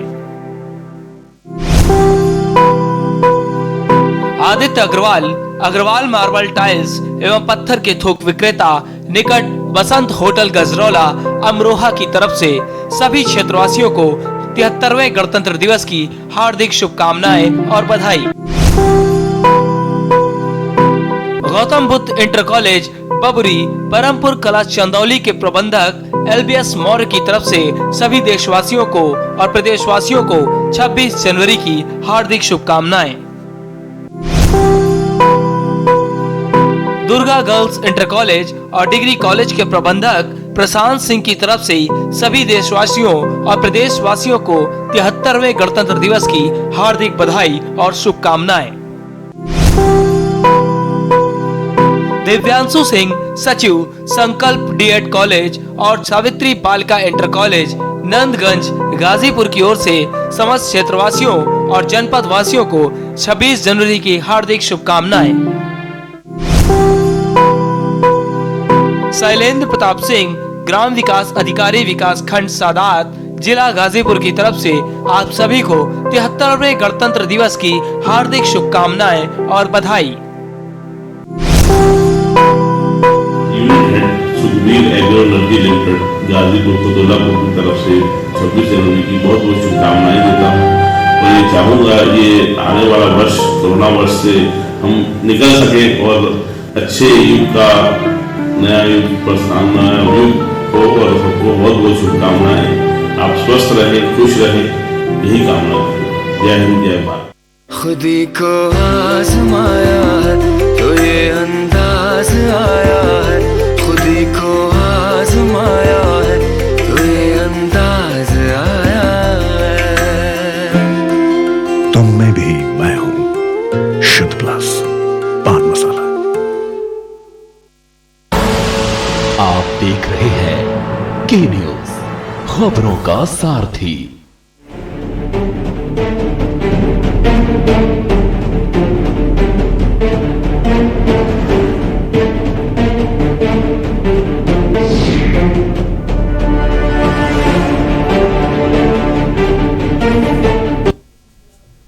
तो ब्रेक के बाद देवभूमि के दंगल में आप सभी का स्वागत है और आज देवभूमि के दंगल में बात हो रही है कि रामनगर के रण से आखिर कौन मारेगा बाजी, और इसी खबर पर हम चर्चा कर रहे हैं। हमारे साथ में लगातार मेहमान भी बने हुए हैं। रविंद्र जी से हम बात कर रहे थे ब्रेक से पहले। रविंद्र जी, आप बताइए, मैं सवाल कर रही थी कि आखिर क्यों मुख्यमंत्री बदल दिए जाते हैं। आपने कहा था कि शीर्ष नेतृत्व बदल देता है, लेकिन क्यों बदल देता है, मुझे इस पर आज आपसे जवाब चाहिए। देखिए, मैंने ये नहीं कहा कि शीर्ष नेतृत्व बदल देता है। मेरा कहना यह है कि भारतीय जनता पार्टी के पास बहुत सारी लंबी लाइन है कार्यकर्ताओं की, नेताओं की, जिनको समय के अनुसार उचित स्थान देने के लिए, नया नेतृत्व बनाने के लिए इस तरीके के जो है किए जाते हैं फैसले। ठीक है, लेकिन रविंद्र जी ये सही जवाब नहीं हुआ। त्रिवेंद्र सिंह रावत तो फिर भी सालों तक रुके, लेकिन इसके बाद में तीरथ सिंह रावत जी को तो आपने महीने भर के बाद हटा दिया। तो ऐसा तो नहीं होता कि थोड़े थोड़े अंतराल के लिए मुख्यमंत्री बनेंगे। खैर कोई बात नहीं, हम कुलदीप जी के पास चलते हैं। कुलदीप जी, आप बताइए, आपने सुना रविंद्र जी ने किस तरह से जवाब दिया कि शीर्ष नेतृत्व जो है वो जानता है कि किस समय पर किसको मुख्यमंत्री बनाना है। क्या ये सही जवाब था, आपको लगता है? देखिए, कहीं ना कहीं प्रवक्ता हैं वो भाजपा के, तो उनको अपनी पार्टी का बचाव तो करना ही होगा चैनल पे आकर के। लेकिन सिर्फ सवाल ये है कि सवाल ये भी खड़ा होता है कि शीर्ष नेतृत्व को आखिर ऐसी क्या जरूरत पड़ गई कि उन्हें नए नेतृत्व की जरूरत पड़ गई। उन्हें पुराने नेतृत्व को हटाना पड़ा। कहीं ना कहीं उस पुराने नेतृत्व में उन्होंने खामी तो दिखाई दी होगी, और अगर पुराना नेतृत्व इतना ही मजबूत था तो उनको हटाने 1 साल होने जा रहा है, ना तो उन्हें संगठन में कोई जगह दी है, ना प्रदेश संगठन में जगह मिली है, ना राष्ट्रीय संगठन में कोई जगह मिली है। तो क्या पुराना नेतृत्व में इतनी भी काबिलियत नहीं थी कि 4 साल मुख्यमंत्री रहने के बाद उन्हें संगठन में भी कोई जगह मिल सके? और स्वाभाविक से ये बात भी है कि कहीं ना कहीं उत्तराखंड के विधायकों में भी नाराजगी थी उनको लेकर के। 3-3 मंत्री पद खाली रहे, लंबे समय तक उन्होंने भरे नहीं। तो ये ऐसे सवाल हैं जिनको लेकर के पार्टी शीर्ष भी उनसे नाराज था। पार्टी में धीरे धीरे उनके प्रति विरोधाभास विरोध बना रहा था, और उनको पार्टी नेतृत्व को लगा होगा कि भाई 2022 के चुनाव में हमें जनता के बीच में जाना है। और कहीं ना कहीं उस दौर में गरिमा एक बड़ी चीज ये भी थी कि सरकार और जनता के बीच में संवादहीनता बहुत ज्यादा बढ़ गई थी। सरकार की तरफ से ऐसे कोई प्रयास नहीं किए गए कि सरकार और जनता के बीच में संवाद बन सके, क्योंकि सरकार और जनता के बीच में जो महत्वपूर्ण कड़ी होती है गवर्नेंस। और गवर्नेंस, इस मामले में गवर्नेंस ने कभी इस तरह की चीजें नहीं दिखाई दी। पहले एक तहसील दिवस कार्यक्रम हुआ करता था, वो तहसील दिवस कार्यक्रम बंद हो गया। जनता मिलन काफी समय तक बंद रहा, जनता मिलन में लोग नहीं मिल पाए। मुख्यमंत्री त्रिवेंद्र रावत ने कहा कि लोग घर घर जाके अधिकारी जिलों में प्रवास करेंगे, ग्रामीण क्षेत्रों में प्रवास करेंगे। शुरुआती 1-2 बार देखा गया, लेकिन उसके बाद वो भी बंद हो गया। तो जनता के साथ जो भाजपा का जो संवाद था वो धीरे धीरे समाप्त होता जा रहा था, तो कहीं ना कहीं पार्टी के लिए भी नुकसानदायक था। बिल्कुल। तो ये बड़ी चीजें हैं, यही बड़े सवाल हैं। वही बात हम कह रहे थे ना कुलदीप जी की वजह तो कोई ना कोई जरूर होती है। अब यही बात है ना कि गुटबाजी नहीं थी। चलिए हम मान लेते हैं एक बार अगर सिर्फ इतना ही सब कुछ ठीक चल रहा था तो अभी जैसा कि अभी रविंद्र जी कह रहे थे कि हाँ पार्टी शीर्ष नेतृत्व तो जानता है कि सबको मौका देना है, तो ये कोई मुख्यमंत्री पद है, कोई ऐसा तो नहीं है कि किसी को भी लाओ आप बिठाते रहो बदलते रहो जब चाहो तब। और एक बात और सबसे बड़ी बात वो ये कि अभी ये कह रहे हैं कि त्रिवेंद्र सिंह रावत जी खुद कह रहे हैं कि हमें चुनाव नहीं लड़ना है। अगर सिर्फ चुनाव की बात होती तो हम सवाल नहीं उठाते। बात तो ये भी है ना कि हमने देखा इस बार के चुनाव में उनको कहीं भी आगे वो नजर नहीं आ रहे हैं, उनकी रैलियां तक स्थगित कर दी जाती हैं इन वक्त पर। यह भी जानकारी सामने आई थी। नहीं, बिल्कुल बिल्कुल गरिमा। और मैं आपको बताऊं कि अभी कुछ समय पहले तक पिछले हफ्ते तक आलम ये था कि त्रिवेंद्र रावत ने अपनी विधानसभा में बहुत बड़े बड़े कार्यक्रम किए। उनके कार्यक्रम में काफी भीड़ भी दिखाई दे रही थी। और जब हमने वहां की क्षेत्रीय जनता से बातचीत की तो उन्होंने कहा कि भले त्रिवेंद्र रावत प्रदेश के लिए एक खराब मुख्यमंत्री साबित हुए हों, लेकिन उन्होंने अपनी विधानसभा में काफी काम किया है। और अगर हम आकलन करें तो काफी बड़ी योजनाएं, काफी बड़े शिलान्यास उन्होंने अपनी विधानसभा में किए थे। तो ये इन तमाम सारी, अच्छा ऐसी स्थिति क्यों आई कि उन्हें लास्ट में ये बात कहनी पड़ी पत्र लिख करके पार्टी हाईकमान को, और उन्होंने उसमें कोई भी ऐसा वाजिब कारण नहीं दिया है जिसको लेकर के स्पष्ट हो सके। तो ये सवाल तो स्वाभाविक सी बात है कि ये सवाल खड़े होते हैं और ये बहुत दूर तक जाएंगे ये सवाल। बिल्कुल बिल्कुल सवाल तो उठेंगे, क्योंकि अगर इस तरह की होंगी चीजें तो सवाल तो उठेंगे। दीपक पांडे जी बहुत देर से हमारे साथ में जुड़े हैं, कुछ कहना चाहते हैं। जी दीपक जी बताइए आप। बिल्कुल मैं ये कहना चाह रहा हूँ कि देखिए इनके शीर्ष नेतृत्व का कोई वो नहीं है, इसमें एक बहाना है। आप देख सकते हैं कि जब 4 साल बेमिसाल के होल्डिंग लग रहे थे, इन्होंने एक भरी सभा में एक हमारी शक्ति यानी मातृ शक्ति का जो कि अध्यापिका थी जिनका अपमान किया था, आज उन्हीं का जो है कहीं ना कहीं रोष इनके ऊपर ये झलक रहा है। और आज ये खुद रोषित हैं कि आज पार्टी में इनकी कोई वजूद नहीं है। इनको ये ज्ञात होना चाहिए था जिस टाइम ये पावर में थे तब इन्होंने किसी को सम्मान देने लायक नहीं रखा था। तो आज इनके साथ ये घटना घट रही है इनके साथ। और रही आपने कहा कि रामनगर में जो टिकट की बात आपने कही, ये बिल्कुल वहां पे क्या है कि आप देख रहे हैं रंजीत रावत जी किसी भी हालत में हरीश रावत जी को फूटी आग नहीं सुहा रहे हैं आज के समय में। और कहीं ना कहीं वो उनके लिए कहीं ना कहीं जड़ काटने का काम करेंगे और इसका बेनिफिट आम आदमी पार्टी को मिलेगा। और मैं देख रहा हूँ लाल कुआं 56 विधानसभा से मैं भी एक प्रत्याशी के रूप में आम आदमी पार्टी की तरफ से तैयारी कर रहा था, लेकिन मैंने कल ही देखा जैसे यहाँ पे दुर्गा पाल जी एक भूतपूर्व कैबिनेट मिनिस्टर रहे हैं, आज उनका टिकट कटा तो आज वहां एक महिला को दिया गया है, संध्या डालाकोटी को। तो वो उनके घर पे निवेदन करने गई कि आज तक आप मंत्री रहे हैं या आपने विधायक रहे हैं यहाँ पे, आज मेरे को पार्टी ने हाईकमान ने मेरे ऊपर विश्वास जताया है तो मैं आपके पास आशीर्वाद लेने आई हूँ। आप विश्वास नहीं मानेंगे, वहां के कांग्रेस के नेताओं ने उनके लिए घर के दरवाजे बंद कर दिए और कांग्रेस कहती है कि हम 40% महिलाओं को आरक्षण देंगे, उनका सम्मान करेंगे। आज ये हालत है कि उस महिला को टिकट मिलने के बाद यहाँ जितना भी इनका जो राजनीतिक दल है कांग्रेस वालों के जितने भी सब लोगों ने उससे मुंह फेर लिया कहीं ना कहीं। और मैं तो ये देख रहा हूँ इस तरह से इनके अंदर गुटबाजी रहेगी तो मुझे नहीं लग रहा है ये कभी जीत पाएंगे। अब इनका भी जैसे जैसे देश से इनका दौड़ जा रहा है इसी तरह से प्रदेशों से भी जाएगा। और आम आदमी पार्टी जिस तरह से उगता हुआ सूरज है, इस तरह से उत्तराखंड में भी उगते हुए सूरज को लोग नमन करेंगे। ये तो 10 मार्च को साफ होगा कि किसका सूरज उगता है और किसका अस्त होता है। यूकेडी से हमारे साथ में लगातार बने हुए हैं कमलकांत जी के पास चलते हैं। कमलकांत जी, सभी पार्टियां बड़े बड़े दावे कर रही हैं और सत्ता में आने की बात कर रही हैं। यूकेडी, मैं पहले भी कह रही थी कि ये जनता के मुद्दों को लेकर हमने देखा है कई बार, ये बिल्कुल जमीनी उत्तराखंड के, और साथ ही साथ यूकेडी के जो भी प्रवक्ता हमारे साथ में जुड़ते हैं, एक विशेष बात वो ये होती है, वो हमेशा कहते हैं कि बाहर की पार्टियां आकर उत्तराखंड में राज करती हैं, ये तो दूसरे मुद्दों की बात करती हैं, हम हैं जो उत्तराखंड के जमीनी मुद्दे उठाते हैं। लेकिन फिर ऐसा क्यों हो जाता है कि सरकार नहीं बना पाते? कमलकांत जी, आपकी आवाज हम तक नहीं आ रही है।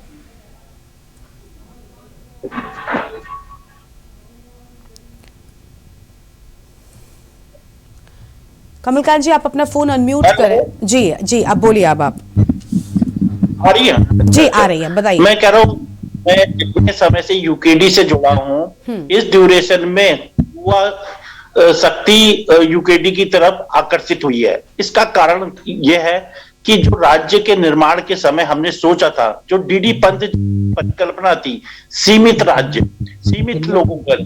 देखिए, इस हम कई बार बोलते हैं कि भारी भारी भारी, इसको समझना पड़ेगा कि ना बीजेपी समझ रही है ना कांग्रेस समझ रही है। इनको सिर्फ दो चीजें चाहिए कि राज्य में हमारी सरकार आ जाए। हम क्यों बोलते हैं? देखिए, ये वन आरक्षित क्षेत्र है, जहां पर वनों का क्षेत्र है। दिल्ली भी आज सांस लेता है तो उत्तराखंड से लेता है।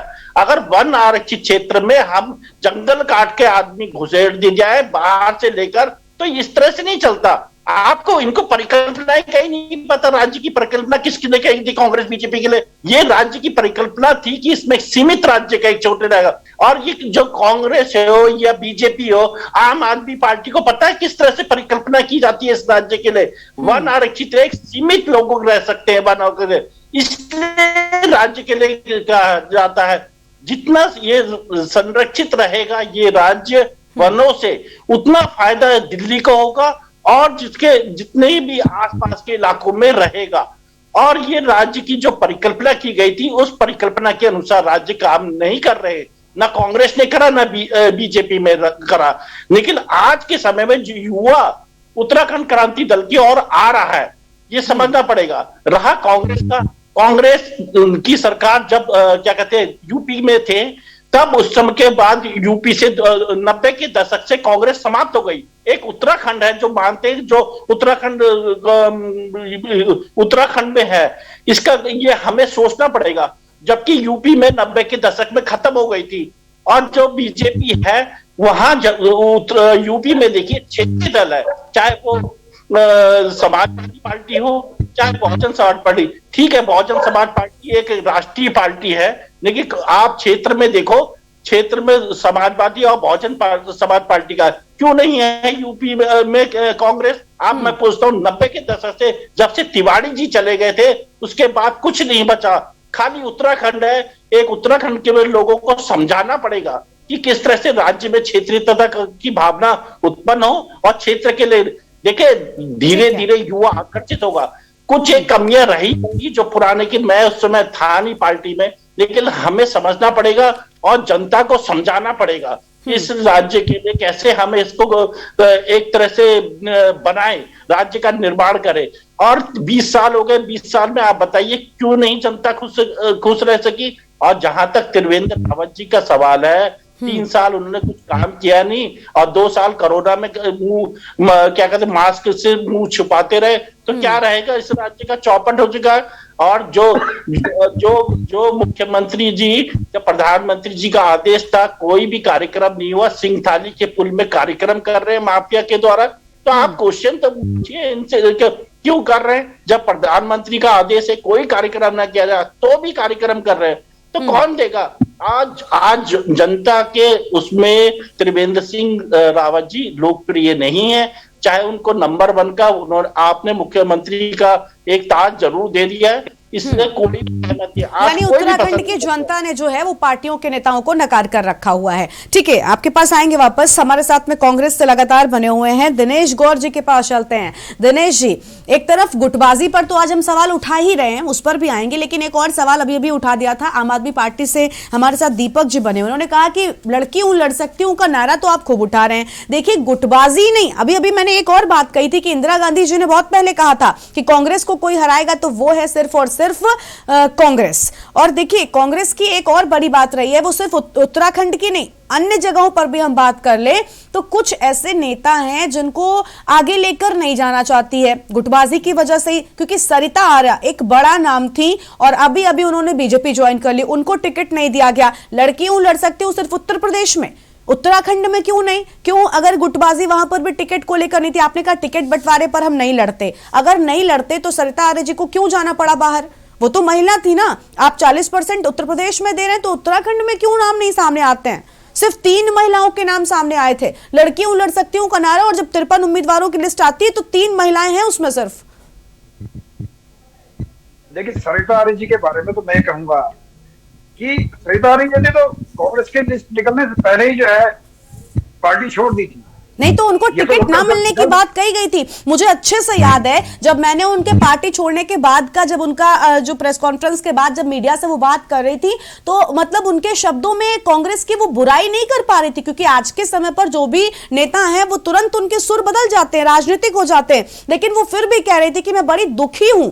उन्होंने कांग्रेस के प्रति एक भी गलत शब्द उस वक्त तक नहीं बोला, क्योंकि टिकट को लेकर उनकी भी समस्या थी कि उनको टिकट नहीं मिला। नहीं, मेरी बात सुनिए, सरिता आर्य जी ने कांग्रेस की लिस्ट जारी होने से पहले इस्तीफा दे दिया था। आप जरा ध्यान दें इस बात में कि सरिता आर्य जी ने कांग्रेस की जो लिस्ट निकल रही थी उससे पहले उन्होंने इस्तीफा दिया है। तो वो मैं भी ये मान के चलता हूँ कि वो बहुत जल्दबाजी में उन्होंने फैसला दे लिया। यानी दिनेश जी, यानी आप सरिता आर्य जी को टिकट देने वाले थे क्या? ये बताइए पहले, आप क्या टिकट देने वाले थे? निश्चित तौर पर उनको टिकट मिलता, लेकिन मेरी समझ में ये खुद नहीं आया, पार्टी के नेताओं को भी खुद समझ में नहीं आया कि उन्होंने पहले ही कैसे तय मान दिया कि उनको टिकट नहीं मिल रहा है, और उससे पहले ही वो भारतीय जनता पार्टी में शामिल हो गई हैं। दूसरी बात, कैसी बातें कर रहे हैं दिनेश जी? भले आधिकारिक तौर पर सूची जो है वो बाद में जारी होती हो, लेकिन ये तो पहले तय हो जाता है ना पार्टी के अंदर खाने में कि किसको टिकट देना है, किसको नहीं देना। सरिता आर्य जी साफ तौर पर कह रही थी कि टिकट नहीं मिल रहा है, यही वजह थी उनकी नाराजगी की। उन्होंने साफ साफ कहा कि उत्तर प्रदेश में तो आप सबको दे रहे हो, हमें यहाँ पर क्यों नहीं मिल रहा। वरिष्ठ पत्रकार जी हमारे साथ में है, कुलदीप जी, आप क्या कुछ कह रहे हैं, बताइए। अगर पार्टी आएंगे आपकी पूरी बात सुनेंगे, पहले बीच में सुन लेते हैं, उनको सुन लेते हैं, कुलदीप जी को सुन लेते हैं। अभी कांग्रेस के प्रवक्ता कह रहे हैं कि सरिता आर्य ने जल्दबाजी की जी, और उन्होंने चुनाव टिकट बंटवारे से पहले पार्टी छोड़ दी। तो लेकिन टिहरी से किशोर उपाध्याय तो अभी कोई जल्दबाजी नहीं कर रहे हैं, उन्होंने तो पार्टी भी नहीं छोड़ी है, फिर क्यों उनके सारे दायित्व उनसे छीन लिए जाते हैं? दो लिस्ट जारी होने के बावजूद भी अभी तक उनका नाम क्यों नहीं डिक्लेयर कर दिया गया है? ये मेरा सवाल कांग्रेस के प्रवक्ता से है। बताइए, जवाब दीजिए दिनेश जी। मैं तो जवाब देता हूँ। किशोर उपाध्याय जी ने जो उनको पार्टी ने जो फैसला दिया है, तो कहीं ना कहीं कुछ चीजें ऐसी थी जो वो पार्टी हित में नहीं थी, और वो लगभग कुछ चीजें ऐसे निकल के आ रही थी, तो उनको पार्टी से बर्खास्त नहीं किया गया। उनको पार्टी के जो पार्टी हाईकमान ने जो फैसला दिया है, उन्हें पार्टी के जो दायित्व थे उनसे उन्हें जो है हटाया गया है, पार्टी से बाहर नहीं किया गया उन्हें। रही बात टिहरी सीट की, तो टिहरी सीट का टिकट अभी निकला नहीं है, और टिहरी सीट का जो है ये जो अंतिम सूची आएगी उसमें निश्चित तौर पर टिहरी का जो है जो निर्णय लिया जाएगा, और उस पर जो है कुछ ना कुछ जो भी निर्णय होगा बहुत अच्छा निर्णय रहेगा पार्टी का। और हर पार्टी अपने हित में काम करती है, पार्टी जो है निश्चित तौर पे वहां पे जो फैसला लेगी और जलेबी की तरह घुमा रहे मित्र हमारे। बिल्कुल। और कुलदीप जी अभी दिनेश जी कैसे कह रहे हैं कि सरिता आर्य जी ने बहुत जल्दबाजी कर दी, मतलब कैसे ये बातें आप कह रहे हैं इस मंच पर बैठ करके? क्योंकि ये बिल्कुल भी छुपा नहीं है कि देखिए अंदर खाने में तो ये तो डिसाइड होता ही है ना कि हम किसको चुनावी मैदान में उतार रहे हैं। क्या मतलब बिल्कुल तभी पता चलता है जब लिस्ट सामने आती है। तो आधिकारिक तौर पर एक सूची जारी कर दी जाती है मीडिया के लिए, लेकिन अंदरूनी बातें जो है क्या वो नेता नहीं जानते? बिल्कुल गरिमा, ये तो रणनीतिक बात है कि अगर सरिता आर्य नैनीताल से कांग्रेस की मजबूत कैंडिडेट होती तो उनके जाने से पहले उनको जरूर कहा जाता कि नहीं आप रुकिए, आपका टिकट कंफर्म है ना? ऐसा नहीं हो सकता है कि उनको अगर क्योंकि कहीं ना कहीं उनके वो इतने समय से, और बिल्कुल आपने बहुत सही बात कही कि उन्होंने अंतिम समय तक जाने तक उन्होंने कांग्रेस की बुराई नहीं की है, कांग्रेस के लिए एक शब्द नहीं। बिल्कुल, मैंने बहुत ध्यान से उनका वो भाषण, उनका वो मीडिया से बातचीत के दौरान जो शब्द थे मैंने सुने थे, मतलब उनके चेहरे पर एक दुख भी था, वो भी झलक रहा था, वो नहीं छोड़ना चाहती थी ऐसा लग रहा था, वो व्यथित थी, और अपने लिए नहीं बल्कि और दो महिलाओं का वो नाम ले रही थी कि उनके लिए भी मैं उनके हक की लड़ाई नहीं लड़ पा रही हूँ। तो कहीं ना कहीं देखिए वही बात हो गई कि कांग्रेस हर प्रदेश में इसी वजह से पीछे रह जाती है, क्योंकि जो नेता है उनको आगे लेकर चलने में गुरेज कर जाती है, सिर्फ कुछ ही लोगों के साथ वो जुड़ी रहती है, जिसके चलते कमजोरी जो है वो उठानी पड़ सकती है। ठीक है, आपके पास वापस आएंगे। हमारे साथ रविंद्र जी लगातार बने हुए, बड़ी देर से इंतजार कर रहे हैं, कुछ कहना भी चाह रहे थे। रविंद्र जी, हम लगातार देख रहे हैं कांग्रेस भी कह रही है गुटबाजी नहीं है, आप भी कह रहे हैं गुटबाजी नहीं है, और आम आदमी पार्टी इस बार खूब दावे कर रही है, दिल्ली मॉडल लेकर वो आगे कह रही थी। तो आपको क्या लगता है, क्योंकि आप दोनों इस बार बहुत लड़ रहे हैं, कांग्रेस और बीजेपी, तो आम आदमी पार्टी क्या इस बार बाजी मार सकती है? आपको भी ऐसा लग रहा है? पहले तो मैं आपका ये लड़की हूं लड़ सकती हूं का जो एक अभी आपने एक बता रहे हमारे कांग्रेस के मित्र जवाब दे रहे थे सरिता आर्य के ऊपर। तो मैं ये कहूंगा कि देखो, हमारा उत्तराखंड जो है जब बना, यहाँ की महिलाओं ने, लड़की ने लड़के इस प्रदेश को बनाया। तो इस नारे को तो बहुत समय पहले हमारे यहाँ की देवभूमि की महिलाओं ने सिद्धार्थ करके दिखा दिया था, लेकिन कांग्रेस ने यहाँ पे इसका बहुत बड़ा अपमान किया महिलाओं का। जो एक नारा दिया, जो इनकी बड़ी नेता ने दिया, लेकिन यहाँ पे इन्होंने टिकट देके इतनी बड़ी संख्या में, जिसका रोष यहाँ पे झलका। यहाँ भी महिलाओं का अपमान कर दिया, सारी महिलाओं का अपमान किया। गर्ल्स ही लड़की हूँ, लड़ सकती हूँ वाली। बीजेपी ने अपनी कौन सी महिला प्रदेश अध्यक्ष को टिकट दे दिया? और बीजेपी ने कौन सी अपनी महिला प्रदेश, मित्र आप बता दीजिए थोड़ा सा, आपने कौन सी अपनी महिला प्रदेश अध्यक्ष को कहते हैं आपने टिकट दे दिया? रितु खंडूरी का टिकट तो आपने भी काटा है, भूतपूर्व सैनिक की बेटी थी वो, पार्टी छोड़ के नहीं गई। अरे आपने तो महिलाओं का भी अपमान किया। अपमान तो कर दिया ना आपने। पूर्व मुख्यमंत्री जिनके नाम पे आप इलेक्शन लड़ते थे, खंडूरी है जरूरी, आज ही तो क्या नंबर 1 है सर। आज आप हरक सिंह रावत के पार्टी है, अपने प्रदेश में इन्होंने कुछ किया नहीं। अभी एक थोड़ी देर पहले बात कर रहे थे कि नशे में लगा दिया उत्तराखंड को, ऐसे बता रहे थे। यहाँ दिल्ली में ठीक है दीपक जी उनको बोलने दीजिए, उसके बाद आप काउंटर करिएगा। रविंद्र जी अब आप अपनी बात पूरी करिए। पांडे जी, दिल्ली में केजरीवाल ने वैन ठेके खुलवाए, जहां पे नहीं खुल सकते थे वहां वैन लगा दी गली मोहल्लों में। उन्होंने कहा जी यहाँ से खरीदो शराब। और आपने पंजाब में जो मुख्यमंत्री का चेहरा घोषित किया, उसकी वीडियो वायरल है। नशे की बात आप ना करें। और आप एक फर्जी, तो हमारे भी मुख्यमंत्री को कहा था भांग के नशे में मस्त रहते त्रिवेंद्र सिंह रावत जी, हर जगह ये था भांग के नशे में, भांग खा के आने करके की जो घोषणा कर रहे करके कहते थे हर कोई। वहाँ बीजेपी में बात सत्य है नहीं है। दीपक जी उनको बोलने दीजिए, पहले उनको पूरा सुन लेते हैं, उसके बाद आपसे जवाब लेंगे। दीपक जी उनको बोलने नहीं दीजिए। वो कह रहे कि वो हो हल्ला क्लिनिक में चल रहे हैं, जहाँ ना डॉक्टर था, ना दवाई थी, ना कोई था। वहां घास उग रही है आपके क्लिनिकों में। आप पहले वादा वहां पूरा कर लो। आपके वहां बेरोजगार, आपके यहाँ तो सब बराबर मशीनें चल रही हैं। आपके वहाँ तो सुशील तिवारी कहीं ना कहीं सर्टिफिकेट बनता है कोर्ट की टाइम में। आप बेकार झांक लीजिए ना। ये पूरी आम आदमी पार्टी का पूरा कच्चा चिट्ठा सबको पता है कि आप सबको पता है बीजेपी की आईटी सेल में क्या होता है। नंबर 1 है कि अब संदीप पात्रा के फर्जी सर्टिफिकेट मिलते हैं आपके वहाँ भी। बड़े बड़े खर्चे करके एडों के ऊपर जो पार्टी चल रही है आप पता अभी आपको पता लग जाएगा। अभी 100 करोड़ का खर्चा दिखाया था उत्तराखंड के मुख्यमंत्री के नाम पे था ना आपके मुख्यमंत्री धामी जी। उत्कर सिंह धामी जी याद है आपको?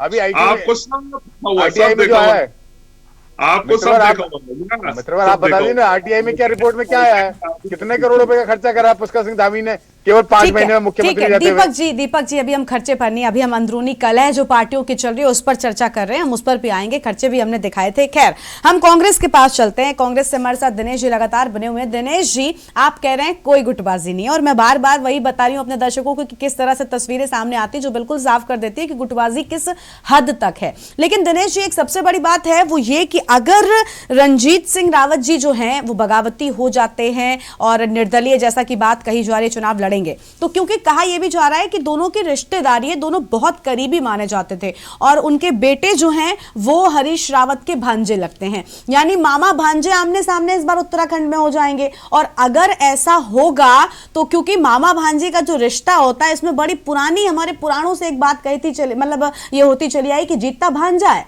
तो यहां पर उत्तराखंड में मामा भांजे की लड़ाई अगर बन जाती है तो क्या होगा, कैसे समीकरण बनेंगे?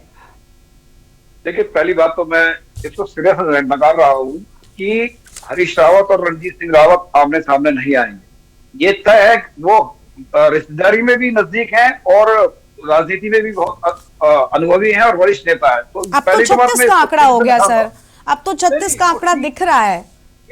ये आप मान रहे हैं कि 36 का आंकड़ा है, लेकिन ये निश्चित तौर पर हरीश रावत रामनगर सीट से चुनाव लड़ेंगे और रणजीत सिंह रावत जी नहीं वो तो लड़ ही रहे हैं, आपने औपचारिक ऐलान कर दिया है, लेकिन बात ये कि वो भी तो बगावती हो रहे हैं। आप पूरी तरह से नकार कैसे जाते हैं दिनेश जी सारी बातों को? मैं जो भी कहती हूँ आप कहते नहीं, ऐसा बिल्कुल नहीं। अभी आप ये भी दावे के साथ कह रहे हैं कि आमने सामने नहीं होंगे, जबकि अभी लगातार ये बात उठ रही है उत्तराखंड में कि आमने सामने हो सकते हैं। मैं हो सकते हूँ, अगर हैं तो उस पर आप जवाब दीजिए ना, अगर हो गए तो क्या होगा? नहीं, बिल्कुल नहीं होगा। मैं स्पष्ट तौर पे कह रहा हूँ कि ऐसा नहीं होगा, और हरीश रावत और रणजीत रावत आमने सामने नहीं आएंगे, ये तय मान के चलिए। और आप ये कह रहे हैं कि अगर ऐसा हुआ, फाइनल है, अगर मगर राजनीति में चलता नहीं है, जिस दिन सामने आएंगे उस दिन आप मुझसे बात करिएगा। ठीक है, ठीक है। कुलदीप जी के पास चलते हैं। कुलदीप जी, आप उत्तराखंड की राजनीति को बेहद नजदीक से जानते हैं, समझते हैं, तो मैं आपसे जानना चाहूंगी, अभी देखिए दिनेश जी कह रहे हैं कि ऐसा बिल्कुल नहीं होगा, जबकि उत्तराखंड की राजनीति में लगातार ये हलचल तेज है कि बगावती तेवर जो है वो अपना सकते हैं, और अगर ऐसा होता है तो ये सीट की जो लड़ाई है वो बहुत ज्यादा रोमांचक हो जाएगी और फायदा सीधा सीधा बीजेपी उठा ले जाएगी। आपको क्या लगता है? दिनेश जी जो कह रहे हैं कि नहीं होगा, क्या वाकई ऐसा होने वाला है? देखिए गरिमा, राजनीति में कहा जाता है कि यहाँ ना तो स्थायी शत्रुता होती है ना ही स्थायी मित्रता। बिल्कुल ठीक है। और जहां तक रणजीत सिंह रावत की बात है, तो रणजीत सिंह रावत का अपराध हरक सिंह रावत के पाप से बड़ा नहीं है। क्योंकि हरक सिंह रावत को तो हरीश रावत जी ने ही कहा था कि ये लोकतंत्र के पापी हैं, है ना, और बाद में फिर उन्हीं उसी पापी को कांग्रेस का पट्टा पहना करके उन्होंने पार्टी में स्वागत भी किया है। ठीक है, लेकिन गरिमा यहाँ एक महत्वपूर्ण तथ्य मैं आपके सामने लाना चाहता हूं कि आपने भी कुछ देर पहले इसी डिबेट में ये बात कही थी कि एक ऑडियो वायरल हो रहा है। यहाँ गौर करने वाली बात है कि ये ऑडियो कब वायरल हुआ, उसकी टाइमिंग क्या थी। बिल्कुल। और उस ऑडियो की टाइमिंग के साथ साथ जब रणजीत सिंह रावत का एक बयान भी आता है कि हरीश रावत मेरे वरिष्ठ नेता हैं और राजनीतिक गुरु हैं, और रणजीत सिंह रावत ने ही कहा था कि कांपते हाथों से शमशीर नहीं उठाई जाती, है ना, तो ये सारी बातें भी निकल करके आई थी।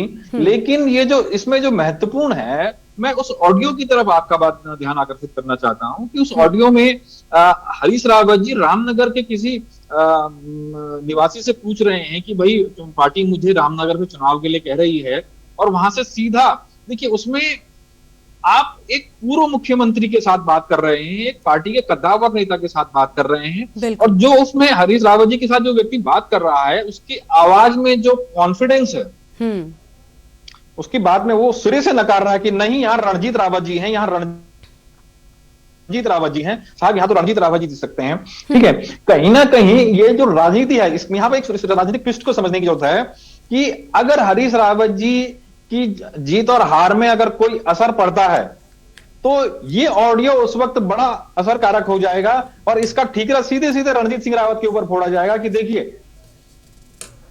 उसने वहां, क्योंकि जनता कह रही थी कि यहाँ रणजीत रावत है, और अगर रणजीत रावत कांग्रेस, अगर हरीश रावत हारते हैं तो ये कांग्रेस की हार होगी और कांग्रेस को हराने में रणजीत रावत का हाथ होगा। बिल्कुल, यानी सेफर जोन की तैयारी पहले से कर ली गई है। पहले से कर ली गई है, पहले से बिल्कुल आपने ये सही बात कही है। हाँ। और जहां तक सल्ट की बात है, देखिए 2002 में भी और 2007 में भी वो सल्ट से वहां से विधायक रहे हैं, है ना, और 2012 के इलेक्शन में वो चुनाव हार गए थे। तो उसके बाद, लेकिन उसके बाद उनका जो हरीश रावत के मुख्यमंत्री काल में जो सुपर सीएम वाली बात निकल करके आती थी, है ना, हमने अधिकारियों की लंबी लाइन रणजीत सिंह रावत के कक्ष में बैठे हुए देखी, उनके ऑफिस के बाहर दरवाजे पे हमने वरिष्ठ ब्यूरोक्रेट्स को खड़े घंटों इंतजार में खड़े रहते हुए भी देखा है ना। तो ये जो सीट युद्ध रहा है वो ये पिछले 3-4 साल का रहा है, और जब हरक सिंह रावत के पाप धुल सकते हैं कांग्रेस की बैतरणी में, तो रणजीत सिंह रावत के लिए भी कहीं ना कहीं रास्ते तो होंगे ही।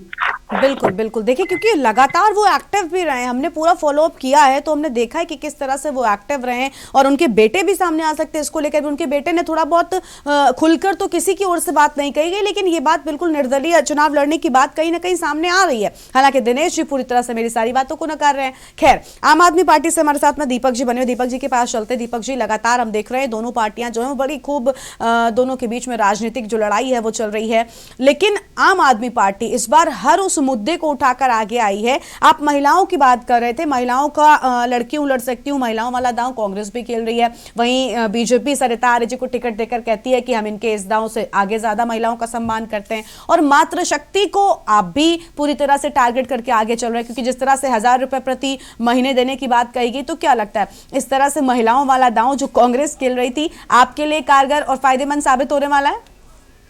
मैडम, दांव महिलाओं के ऊपर नहीं खेल रहे हैं, हम जनता को ये बेनिफिट देने जा रहे हैं। जितनी भी महिलाएं हैं, हमने हर महिला को सम्मान देने की बात करी क्योंकि वो पैसा अगर मार्केट में लगता है कहीं ना कहीं, तो कहीं ना कहीं हमारे ही टैक्स का डबल होगा। क्योंकि दिल्ली में भी आपने देखना कि जैसे लोगों को बिजली की सब्सिडी दी है, लोगों को पानी की सब्सिडी दी है, जो पैसा वो बचा है ढेर सारा, वो पैसा कहीं ना कहीं मार्केट में फ्लो आके बना है। मार्केट में जब जनता के हाथ में पैसा जाएगा तो मार्केट में कहीं ना कहीं खर्च होगा, कोई दबा के तो रखेगा नहीं। और अगर किसी महिला को अगर हम वो दे रहे हैं, कोई 18 साल की एक बेटी हमारी बहन है, अगर हम उसको दे रहे हैं, अपने जो अपने माँ बाप से जाके नहीं कह सकती कि मुझे सूट लेना है या कोई मोबाइल रिचार्ज करना है, कई चीजें ऐसी होती हैं जिसके लिए घर वाले नाराज रहते हैं, तो एक तरह से कहीं ना कहीं वो मजबूत रहेगी। एक माँ अपनी बेटी के हाथ में जब जाती है, विदा होती है घर से, उसके हाथ में मुट्ठी पाल के हमारे वहां रखा जाता है। हमारे वहां पर्वतीय समाज में कहा भी जाता है कि जाते विदाई करते हुए जब दिया जाता है तो भावुक होकर रखती है। वो भी एक अपने माँ अपनी बेटी के हाथ में रख सकती है। या किसी के घर में कुछ जो मर्द लोग हैं या नशा खराब लोग होते हैं, खाना खराब लोग होते हैं, अगर उसके घर में उस महिला को अगर उसका पैसा मिल रहा है, उसका एक बेटा अच्छी शिक्षा ले रहा है, उसके घर में बिजली और पानी मिल जा रहा है और होम डिलीवरी, स्टेप डिलीवरी, सारी चीजें मिल रही है, तो आम आदमी पार्टी इसमें गलत कुछ नहीं कर रही। जनता का हित का काम जनता के लिए कर रही है। हम किसी राजनेता को चमकाने का काम नहीं कर रहे हैं, ना हम किसी के ऊपर सियासी खेल खेल रहे हैं, ना हम किसी नाम के ऊपर वोट मांग रहे हैं। हमें किसी के नाम का वोट नहीं चाहिए, हमें काम पे वोट चाहिए। और हम आपके चैनल के द्वारा भी कहना चाहते हैं, अगर कल आम आदमी पार्टी काम नहीं करती, बेशक जनता है, निकाल दे, हमें मत आने दे अपने दरवाजे पे। ठीक है 10 मार्च को सब कुछ साफ हो जाएगा। रविंद्र जी से एक आखिरी सवाल ले लेते हैं। रविंद्र जी, आप कह रहे हैं कि खूब गुटबाजी कांग्रेस पार्टी में चल रही है, आपको कितना फायदा होगा? देखिए, भारतीय जनता पार्टी एक कार्यकर्ताओं की संगठन की पार्टी है। दूसरे में कि क्या गुटबाजी है, क्या उसका नफा नुकसान है, ये तो उसकी पार्टी के नफा नुकसान उसका अपना है। लेकिन हम जो है कार्यकर्ताओं बेस पार्टी है। हमारे यहाँ कार्यकर्ता इतना मजबूत सक्षम है, बूथ तक हमारा कार्यकर्ता है, तो हमारे को इस फायदे और नुकसान से इससे कोई हमारा दिलचस्पी नहीं। हम तो अपने काम पे लगे हुए। हमारा कार्यकर्ता बूथ पे जो है आज से कई महीने पहले से पहुंच चुका है। अच्छा, आपकी गुटबाजी जो आपकी पार्टी में चल रही है उससे कब तक उबर पाएंगे आप? नहीं, हमारे यहाँ ऐसी कोई गुटबाजी है नहीं, ऐसी कोई डोईवाला, रायपुर, गंगोली हाट, कोटद्वार, अभी तक सीटें फाइनल नहीं हो पाई, चेहरे भी नहीं है कई जगहों पर आपके पास। कहीं नहीं गुटबाजी है, खाम चेहरे तो है, डर है, लेकिन ये अपने साथ हमें भी लपेटना चाहते हैं। ये तो कीचड़ में लगने पड़ेंगे, लेकिन ये सोचते हैं कि हमारे भी कहीं ना कहीं दामन में थोड़ी सी छींटे लग जाए। ऐसा होने वाला है नहीं। ठीक है। तो हरदा और रंजीत आमने सामने हो सकते हैं। आप सभी मेहमानों का बहुत बहुत शुक्रिया आज के इस चर्चा में हमारे साथ आने के लिए और अपनी बात रखने के लिए। तो अब देखना होगा कि आखिर रामनगर के रण में कौन मारेगा बाजी, क्योंकि रामनगर के रण में अब कांग्रेस के अंदर खाने में जिस तरह से अंदरूनी कलह देखने को मिल रही है, वो बहुत सारे सवाल खड़े कर रही है, बहुत सी अलग से स्थितियां पैदा कर रही है। खैर, आज के देवभूमि के दंगल में बस इतना ही। तमाम बड़ी खबरों के लिए आप देखते रहिए आपका अपना चैनल के न्यूज इंडिया। नमस्कार।